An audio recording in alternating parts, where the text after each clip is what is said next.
Well, hello there, it's David. Welcome or welcome back to Cross Fitness, helping men and women get the best spiritual shape of their lives one workout at a time. Quick thought. In this video that I'm calling The Power of Perspective. Oh my goodness, it's so incredibly powerful how we perceive things.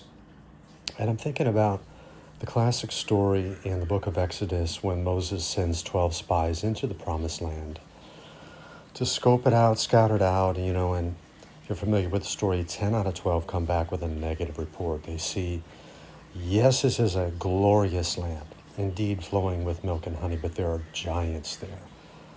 A giant back then was about, 9 to 15 feet tall.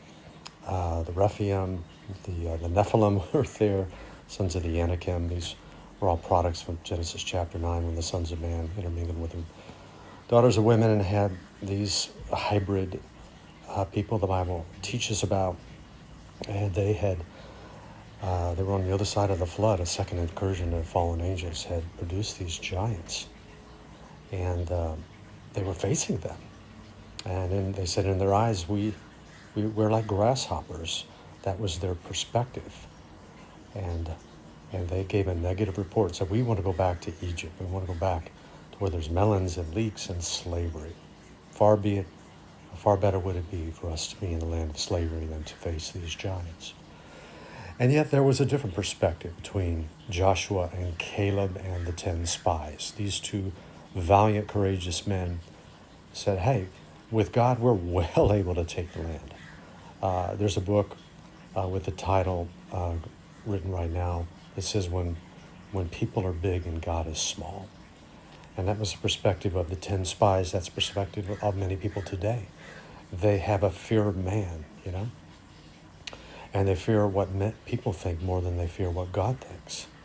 And so the power of perspective, three things real quick. Number one, God has a promised land for you. He has a purpose and a destiny and a hope and a future for you. Number two, there's going to be giants in that land.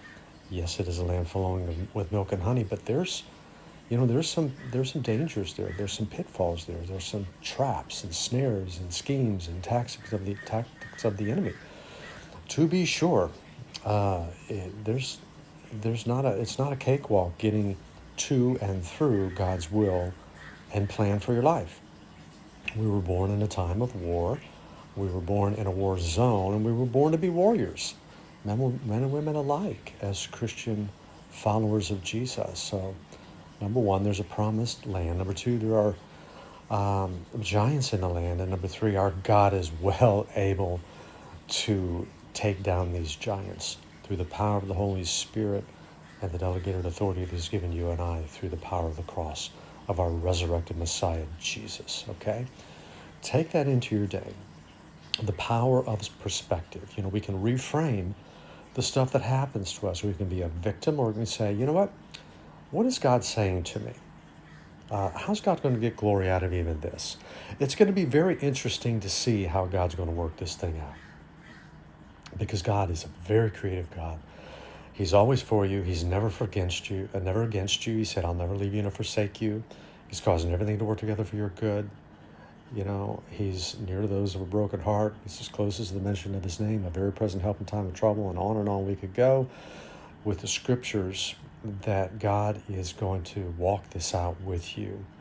And the Holy Spirit is God's secret weapon to lead you into the promised place, take down the giants, and let you be more than a conqueror through Him who loved you. Okay? Something to think about today. The power of perspective. Let's have a good one today. For now, I'm David, your virtual mentor, reminding you that I'm always for you, never against you. Grace and peace to you.